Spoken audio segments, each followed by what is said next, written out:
Welcome to Journey to Joy Live, a podcast to promote wellness, resilience, and inspire joy.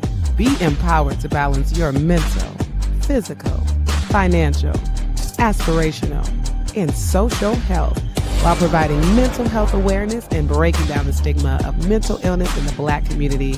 I'm your host, Dr. If Joy, and I'm here to help you transform life's challenges into opportunities for joy. Let's begin the journey together. Hello, episode 150. Joy is a team sport, the village behind the brand. Wow, 150 episodes. I started Journey to Joy Live back in July 2023 during Minority Mental Health Awareness Month and just kept going every single week. So every week on all these platforms, all the platforms, you can see a new episode of Journey to Joy Live. Why? Because I'm all about reducing the stigma of mental health and mental illness, especially in the Black community, but in all communities, there is a stigma, and also about letting you know it's okay to not be okay, but just get the help, and it's okay to get help. So here we go, 150 episodes. So this episode today is super important because of the milestone of 150, but also because of what today is. Today is May 14th, and it is my daddy's birthday. He died in 2021, so it's been about 5.5 years or 4.5 years, and I wanted to go live on his birthday. It's his birthday. So I dedicate this episode to him. I dedicate the podcast to him, and I dedicate my brand to him. So when it comes to me talking about the village behind my brand, he is the number one behind that because he has always said so many times to me, Nina, I'm the one that named you Joy. He takes pride in calling me Joy. That is my middle name. Of course, my mom, she takes pride in naming me my first name, Nina. That's where you get the enjoy. So really, they both get the credit for my brand, but especially the joy is what my daddy said. He said, I just want you to inspire joy and I want you to bring joy to the world. And so I didn't have this brand until after he died. So after he died, of course, 2 years afterwards is when I decided, let me make a brand for myself. And usually when it comes to making a brand for yourself, who are you? What is your name? What is your mission? What do you value? So I'm all about joy. I always show joy on my face. I am joy. I am in joy. And my value, my mission, my life mission is always about joy. So there you go. The journey to joy, because it is a whole joy. And you need a village behind your joy because joy is a team sport. Not to say you can't do it alone, but why would you want to do it alone? I mean, people who are alone can be happy, and people who are alone can have peace and joy. Really emphasis on the peace. Sometimes that village can be loud and take away that peace. But you need a team, you need a village, you need family. So it's a matter of who that is in your life that, as I spoke about a couple of weeks ago, is not going to be toxic in your life and actually take away that joy. And I especially started thinking about this because I really was just trying to think about, what am I going to talk about? It's his birthday. Do I want to spend the whole thing talking about him? Nah, I did that back in November when it's the anniversary of his death. I'm not going to do that again. So I'm just like, what am I going to talk about? And so I was thinking about my recent trip. We were 2 weeks away in Europe. It was a 9-day Greek Mediterranean cruise, the longest trip we've ever taken, and the longest and I don't know. I think it was just the longest. I feel like it was two things. But anyway, it was the longest trip we've ever taken, especially away from the kids. Oh, the longest and the best. The longest and the best trip ever. Duh, how can I forget that? Longest and most fabulous trip because we took an anniversary trip to Morocco, Spain, and France, and that was the most amazing trip and the longest trip. And now this one just trumps that because we were away for 13 days and was able to see all the Greek islands. Not all the Greek islands, because guess what? There's 600 Greek islands. Apparently, there's 600 Greek islands. But anyway, all the main ones. And definitely couldn't have done it without the village. Not at all. And I can't do my brand without the village. I can't work without the village. I'm a wife, mom, boss. I talk about that all the time.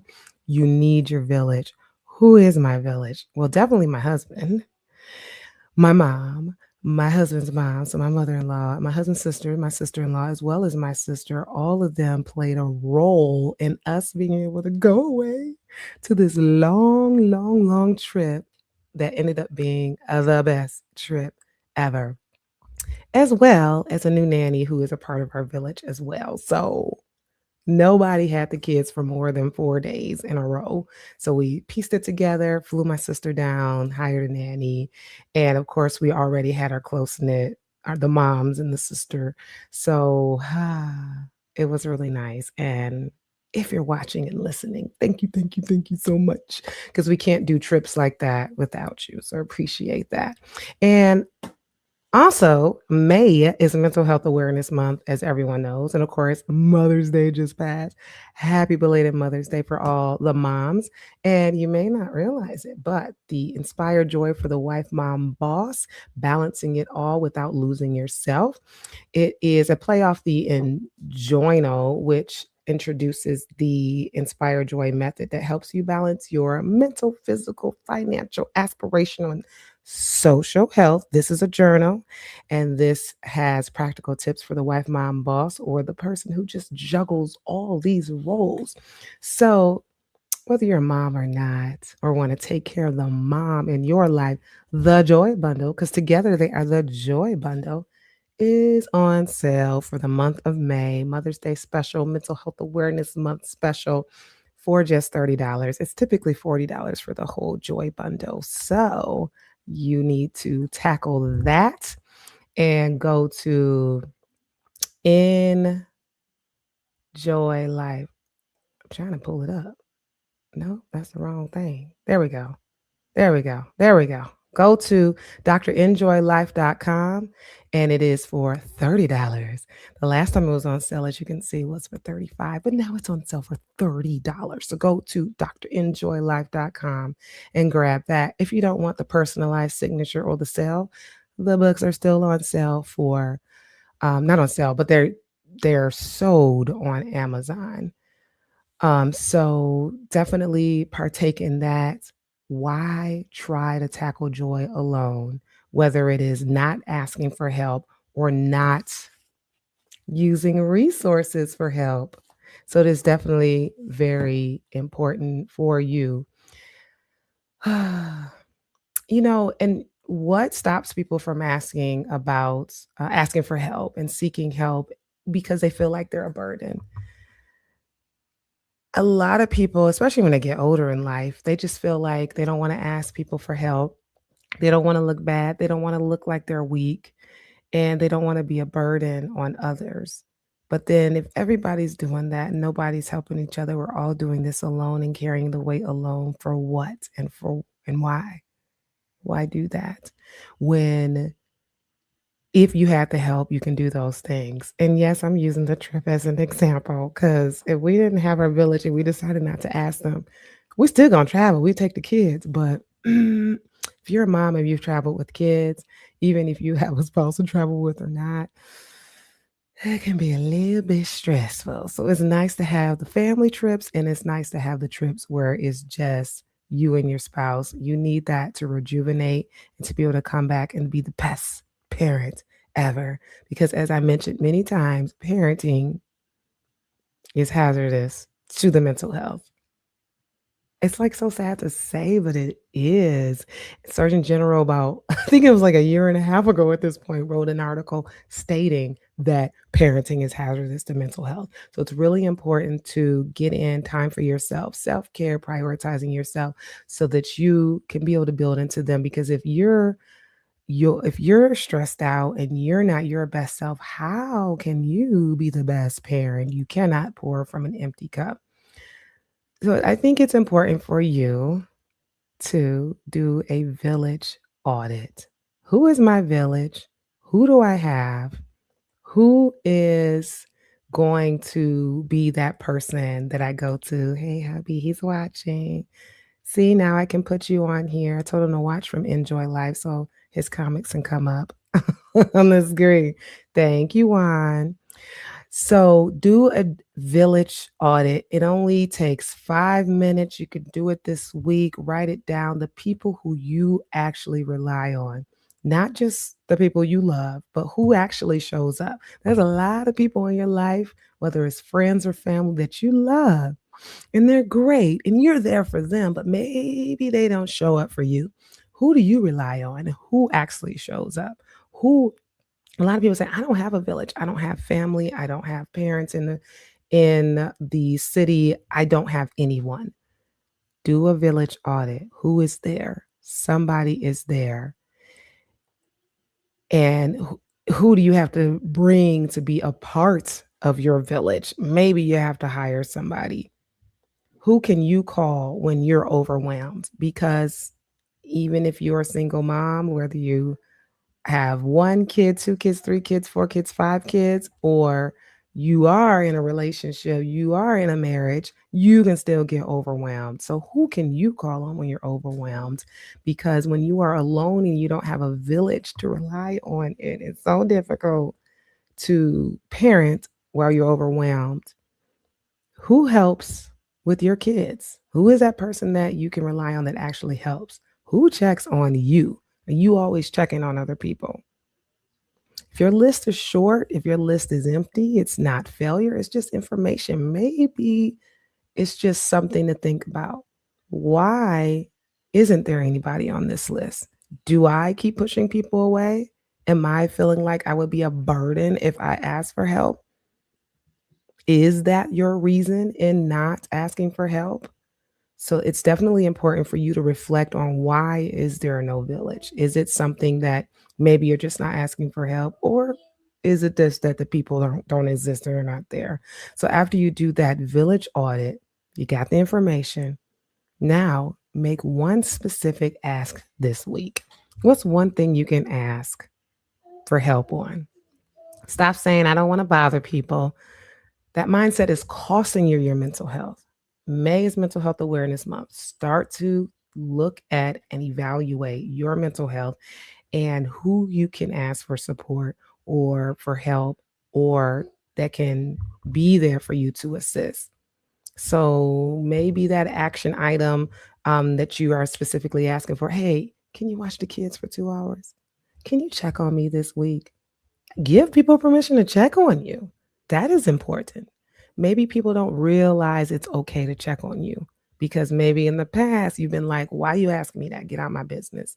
Give people permission to check on you. Can you help me think through this decision? That's asking for help as well. Helping to I ask my mom all the time, and my husband and my sister, even if it's a simple thing, it's like helpful to just say, what do you think? Even if I know the answer, to ask for how to make a decision. Because if you have multiple decisions to make, multiple roles to manage, and you're not asking for help and you're trying to do it alone, now you are system overloaded, and that's what leads to burnout. And chronic burnout, chronic stress leads to mental illness such as depression and anxiety. And now, therefore, maybe requiring therapy or medication. So it is important at square one to evaluate yourself. And yes, it is okay to ask for help. Be specific. Can you watch the kids for 2 hours? Can you help me make the decision? Can you check on me this week? Not like, hey, can you help? That's not specific enough, because specific asks get answered. Something specific. Vague suffering gets annoyed. Oh, I'm just stressed out.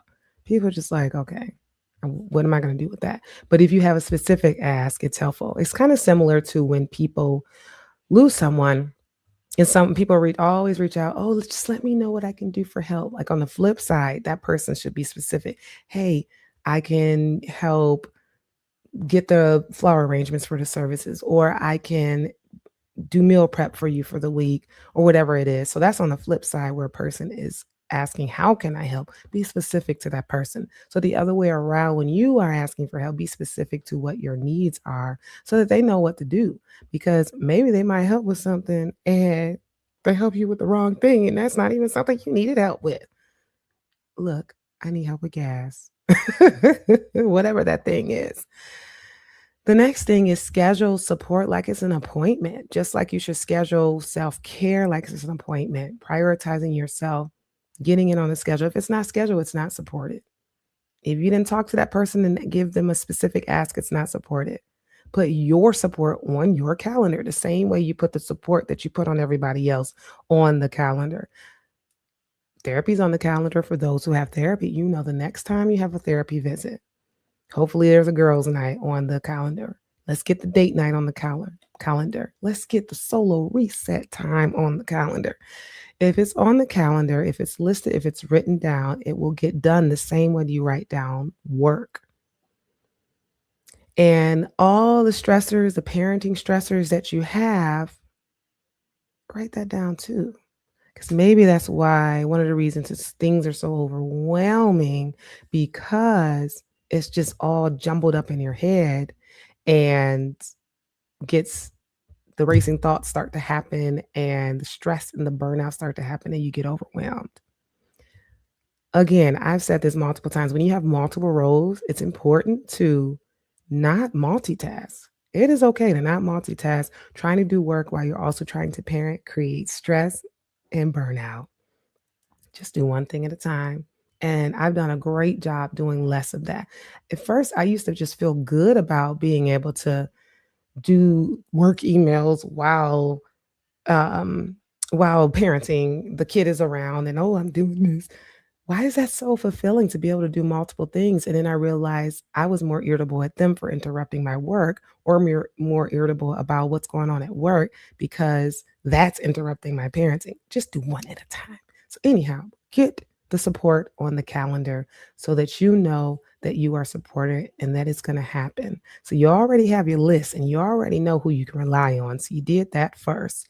And you already are making a specific ask to someone so that they know what it is you need help with. And so now you're getting it on the calendar. Get the support on the calendar like it's an appointment. And really, I already jumped ahead on this stop over functioning. Exactly. So as far as the multitasking, stop over functioning. Some of you are tired because you're doing other people's assignments. So not only is multitasking like doing multiple roles at the same time, but maybe you're multi or over functioning because you're doing somebody else's job when they should be doing it. So that's either on at work or at home or anywhere else in your life, whether it's sorority or church or some type of organization that you're doing. Why are you doing other people's work? That is definitely a time to ask for help. My BFF just told me about a situation where she was somewhere where they were all volunteering, but they were most of the people were sitting down doing nothing. And she went over there, she's like, get up. If I'm working, you're going to work too. So that goes with any aspect of your life. Ask for help, be specific, give people roles, tell them what to do so that they know what to do because maybe people don't realize what they need to do. So this is in multiple areas of your life. Now, the action for this, of what you need to do is identify one thing that you can stop doing. What is one thing that you can stop doing? Maybe you can stop over explaining. Maybe you can stop fixing everything. Maybe you can stop being the default parent for everything. Stop being everything for everyone at all times. Delegation is clearly not weakness. It is how you sustain your joy and your peace and your strength so that you can be able to go and reset and rejuvenate and fill your cup so you can pour out some of that cup again. Because again, you can't pour from an empty cup. What is one thing that you can stop doing? If you're listening, tell me right now.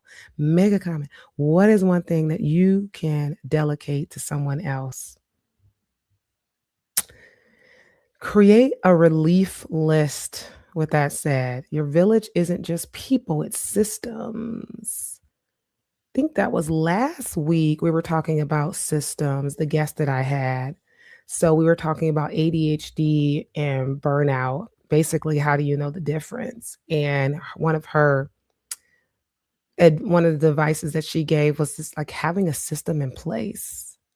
So write 5 things that make your life easier, whether it is, yes, a family wall. That's the calendar that, or it's the app. It's not even just a calendar. It's the app that my husband and I use so that we see the wall, see the calendar together, and we know what's going on. So that if he wants to book a baseball, another baseball trip, he knows, oh, I can't do that because this thing is going on. He looks at the calendar. And of course, we have to remember to update the calendar. So have it with your village. Maybe it's just you and your family, but maybe whoever else is in your village, you have the family wall together because it's not just calendar, it's also groceries. And having a system in place might include grocery delivery, meal prep, carpooling, cleaning, getting help with cleaning, automated bills. Oh my God, I remember when I used to just pay the bills and not have it automated. I actually do still have some that aren't automated, but automated bills, systems in place that help you. Joy increases when friction decreases, and friction increases when you don't have a system. So let's get to a place where we can normalize being supported. Maybe when you were younger, your parents never asked for help, or whenever you asked them for help, they made you feel bad for asking for help. Is that something you have to undo mentally so that you aren't normalizing the fact that it's a bad thing or that you are weak or that you are be a burden just because you're asking for help? So let's normalize being supported. It's okay to be supported. It's okay to have a village. It's okay to ask for help. You don't get extra points for struggling alone. And literally, sometimes it feels good, like, oh, I did all those things. But then if it makes you feel burnt out and tired and you can't do all those things next day, like it's not sustainable. Maybe you can do it for a week, 2 weeks, a month, 2 months, but at some point it's going to wear off. So you're getting excited for doing it alone when you don't have to. If you have to, that's a whole nother story. But still get support through therapy so that you can help get some guidance or coaching, right? Get some guidance on how you can create a system because you are alone. So for people who literally don't have family or don't have a village, you can create a village through a therapist, through a coach, through asking for help from a coworker or something like that. It is possible. No one is completely alone. Asking for help is self-awareness because you know what you need and who you are and that it is okay. Asking for help is not only self-awareness, but it's self-love, it's self-compassion, it's self-grace. Because you're allowing yourself grace to be able to ask for help. You're telling yourself it is okay. And receiving help is emotional maturity because a lot of times when people say they want to do something for you, I'll take the kid for an hour, and you're like, no, I can do it. I can do it all. Why? Why not let someone help you? Why not? Because when you don't, remember that slippery slope, overwhelm, stress, burnout, anxiety, depression, suicidal. It keeps going, leads to mental illness. Let yourself say yes, especially if somebody reaches out. Being isolated and being alone is not strength, but being isolated is a risk factor. If you notice that you're pushing out everybody in your life, you're withdrawn and you're isolated and you're alone, that's a risk factor, especially when you're not usually doing that. You're a social butterfly, now all of a sudden you're isolating, but you say you're doing it because if you ask for help, you're weak. There's something wrong. And if there's something wrong, it is okay to seek help. So you might be the strong friend. And I have an episode coming up about that. So I'm not going to spend too much time on that. But check on your strong friends. and check on yourself because maybe you are the strong friend, the one who looks like they have it all together and often the one carrying it the most. Check on them and check on yourself. Make sure they're okay. Maybe you need to send a text to somebody, to your village, to someone in your village. I was thinking about you. How are you really doing? A lot of people say, "Oh, I'm doing good. Oh, I'm blessed and highly favored." Are you though? How are you really? Are you blessed and highly favored? I mean, because I think feeling blessed and highly favored is the same thing as joy. Like joy can always be there, but a situation can still have you feel pain or stress or anxiety, but then you like still have the gratitude inside. Like I have the joy. But how are you really feeling? That's how villages are built, especially when it's intentional. Check on your village and allow them to check on you. Have a system in place where you are checking in on each other. So build that village. That list you made at the beginning of the episode, maybe it was little, maybe it was long, maybe you need to limit, push out some people that are toxic. A couple weeks ago, watch that episode about toxic relationships. Maybe you need to cut people off out of your village. But if you don't have a village, start becoming one. Don't just wait on the village. Build your village and be consistent. Follow up, show up for others in small ways. Because at the end of the day, having a healthy village creates healthy mental health. And having a healthy mental health creates healthy physical health. We're talking about that social health that's in the Inspired Joy method. This is how you have healthy social health. Again, on sale, Dr. Enjoy Life, Joy Bundle. Get it so you can learn more about the social health aspect and about all the other crucial health areas of your life. It is okay to ask for help. You are not a burden. And maybe that's your positive affirmation for the day. I'm not a burden. I am not weak. I am strong when I ask for help. Joy was never meant to be carried alone. The moment you stop trying to do life by yourself is the moment your healing actually begins. So is that you? If you need therapy, it is okay. Use your insurance to find a therapist who covers your insurance. If you need medication, I prescribe medication. DrEnjoyLife.com. I take Aetna as well as cash pay. Thank you for listening. Episode 150. Happy birthday, Daddy. This has been an Enjoy Life production. If you're in a crisis, don't hesitate. Call, text, or chat 988 for immediate support. Please note, this podcast is for informational purposes only and is not a substitute for professional treatment. If you're looking for therapy or medication management through Enjoy Life, visit www.DrEnjoyLife.com to request a consultation. I'm licensed in 13 states. I accept Aetna in Georgia, Florida, and Virginia. Be sure to grab your copy of the Enjoy Note to help you on your wellness journey. Also check out Inspired Joy for the wife, mom, boss to help you balance it all without losing yourself. Better yet, get the full Joy Bundle for just $45. Remember, Journey to Joy Live is every Thursday at 7 p.m. Thank you for joining me, and until next time, may you continue to transform stress into joy.